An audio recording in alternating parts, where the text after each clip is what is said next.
Item ಯಾವುದೇ ಇರಲಿ try ಮಾಡಿ ಆಚಿ ಚಿಕನ್ ಮಸಾಲಾ. ಇನ್ನು ಪಂಚರಾಜ್ಯಗಳ ಚುನಾವಣಾ ಫಲಿತಾಂಶ ಪ್ರಕಟಗೊಂಡಿದ್ದು ಕೇರಳಂನಲ್ಲಿ ಅಚ್ಚರಿಯ ಫಲಿತಾಂಶ ಹೊರಬಿದ್ದಿದೆ.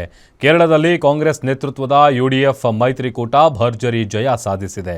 ಈ ಬಗ್ಗೆ ಒಂದು ರಿಪೋರ್ಟ್ ಇಲ್ಲಿದೆ. ಕೇರಳದಲ್ಲಿ ಎಡಪಂಥೀಯ ಆಡಳಿತ ಅಂತ್ಯ.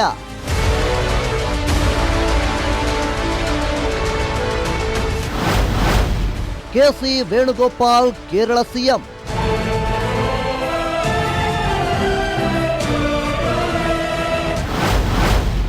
ಮತ್ತೆ ಖಾತೆ ತೆರೆದ ಬಿಜೆಪಿ, 3 ಕ್ಷೇತ್ರಗಳಲ್ಲಿ ಗೆಲುವು.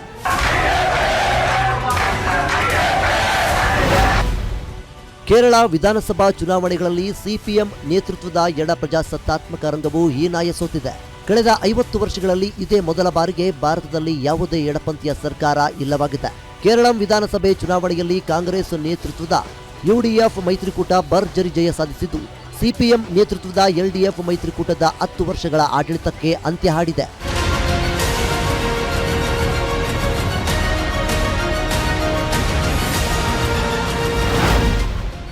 ಕೇರಳ ವಿಧಾನಸಭೆಯ 140 ಸ್ಥಾನಗಳಲ್ಲಿ ಯುಡಿಎಫ್ 89 ಸ್ಥಾನಗಳನ್ನು ಗೆದ್ದು ಬೀಗಿದ್ರೆ ಎಲ್ಡಿಎಫ್ 35 ಸ್ಥಾನ ಗಳಿಸಿದೆ.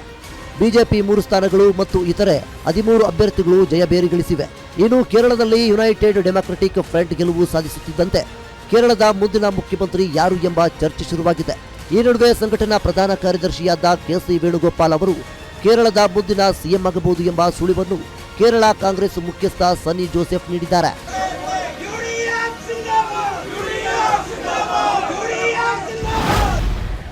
ಕೇರಳದಲ್ಲಿ ಒಂದು ಕಾಲದಲ್ಲಿ ಖಾತೆಯನ್ನು ತೆರೆಯಲು ಒದ್ದಾಡುತ್ತಿದ್ದ ಬಿಜೆಪಿ ಇದೀಗ ಈ ಹಿಂದೆಂದೂ ಸಾಧಿಸಲಾಗದ ಸಾಧನೆಯನ್ನು ಮಾಡಿದೆ.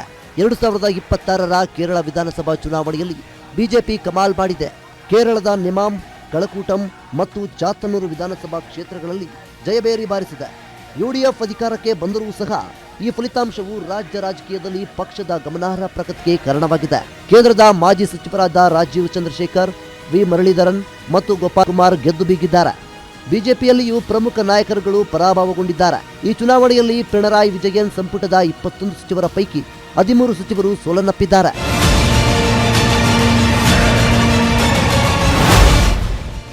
ಒಟ್ಟಾರೆ ಕೇರಳದಲ್ಲಿ ಸತತ 2ನೇ ಬಾರಿಗೆ ಗೆಲುವು ಕಂಡು ದಾಖಲೆ ನಿರ್ಮಿಸಿದ್ದ ಎಲ್ಡಿಎಫ್ 3ನೇ ಬಾರಿಗೆ ಗದ್ದುಗೆ ಪಡೆಯುವಲ್ಲಿ ವಿಫಲವಾಗಿದೆ. ಎಡಕೋಟೆಯನ್ನು ಕೆಡವಿ ಯುಡಿಎಫ್ ಭರ್ಜರಿ ಗೆಲುವನ್ನು ಸಾಧಿಸಿದೆ. ಇದರಿಂದಾಗಿ 5 ದಶಕಗಳ ಇತಿಹಾಸದಲ್ಲಿ ಮೊದಲ ಬಾರಿಗೆ ಕಮ್ಯುನಿಸ್ಟ್ ಸರ್ಕಾರವಿಲ್ಲದ ಭಾರತವನ್ನು ನಾವು ಕಾಣುವಂತಾಗಿದೆ. News desk, guarantee news, Bengaluru.